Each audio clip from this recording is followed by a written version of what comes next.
आज हम निर्जला एकादशी व्रत कथा को सुनेंगे। राधे राधे, जय श्री कृष्णा। स्वागत है आप सभी का हमारे YouTube चैनल व्रत पूजा त्योहार उपाय।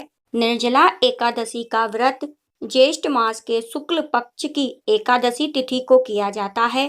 हिंदू धर्म में एकादशी व्रत का मात्र धार्मिक महत्व ही नहीं है, ये व्रत मानसिक एवं शारीरिक स्वास्थ्य के नजरिए से भी बहुत महत्वपूर्ण है। एकादशी का व्रत भगवान विष्णु की आराधना को समर्पित होता है। इस एकादशी का व्रत करके श्रद्धा और सामर्थ्य के अनुसार दान करना चाहिए। इस दिन विधि पूर्वक जल कलश का दान करने वालों को पूरे साल की एकादशियों का फल मिलता है। इस प्रकार जो इस पवित्र एकादशी का व्रत करता है वह समस्त पापों से मुक्त हो जाता है। चलिए अब हम निर्जला एकादशी व्रत कथा को सुनेंगे।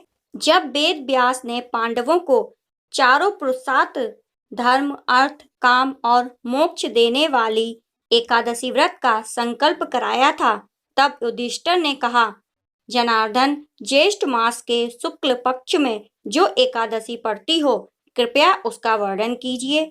भगवान श्री कृष्ण ने कहा, हे राजन, इसका वर्णन परम धर्मात्मा व्यास जी करेंगे, क्योंकि ये संपूर्ण शास्त्रों के तत्व और वेदांगों के पारंगत विद्वान हैं। तब वेद व्यास जी कहने लगे, कृष्ण और शुक्ल पक्ष की एकादशी में अन्न खाना वर्जित है।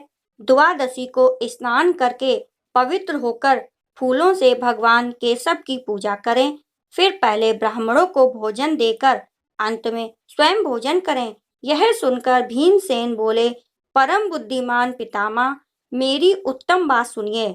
राजा युधिष्ठिर, माता कुंती, द्रौपदी, अर्जुन, नकुल और सहदेव ये एकादशी को कभी भोजन नहीं करते तथा मुझसे भी हमेशा यही कहते हैं कि भीमसेन, द्वादशी को तुम भी न खाया करो, परंतु उन लोगों से यही कहता हूँ कि मुझसे भूख नहीं सही जाएगी। भीमसेन की बात सुनकर व्यास जी ने कहा, यदि तुम नरक को दूषित समझते हो और तुम्हें स्वर्गलोक की प्राप्ति अभिष्ट है और तो दोनों पक्षों की एकादशियों के दिन भोजन नहीं करना। भीमसेन बोले, महाबुद्धिमान पितामह, मैं आपके सामने सच कहता हूँ, मुझसे एक बार भोजन करके भी व्रत नहीं किया जा सकता, तो फिर उपवास करके मैं कैसे रह सकता हूँ।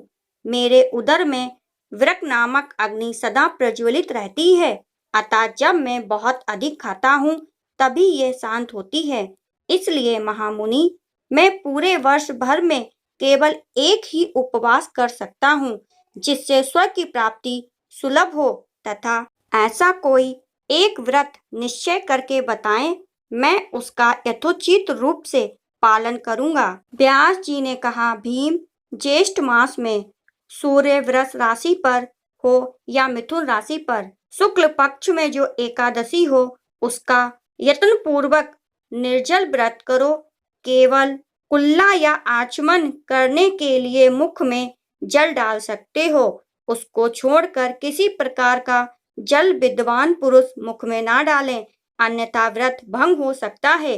एकादशी को सूर्योदय से लेकर दूसरे दिन के सूर्योदय तक मनुष्य जल का त्याग करे। इसके बाद द्वादशी को प्रभात काल में स्नान करके ब्राह्मणों को विधि पूर्वक जल और सुवर्ण का दान करें। इस प्रकार सब कार्य पूरा करके जितेंद्रिय पुरुष ब्राह्मणों के साथ भोजन करें।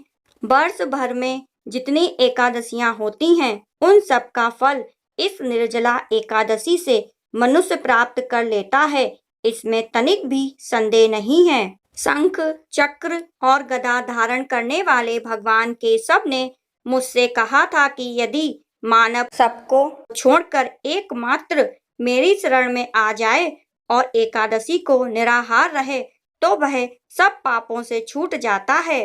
कुंती नंदन, निर्जला एकादशी के दिन श्रद्धालु स्त्री पुरुषों के लिए जो विशेष दान और कर्तव्य विहित है, उन्हें सुनो। उस दिन जल में शयन करने वाले भगवान विष्णु का पूजन और जलमयी धेनु यानी पानी में खड़ी गाय का दान करना चाहिए। सामान्य गाय या घी से बनी गाय का दान भी किया जा सकता है।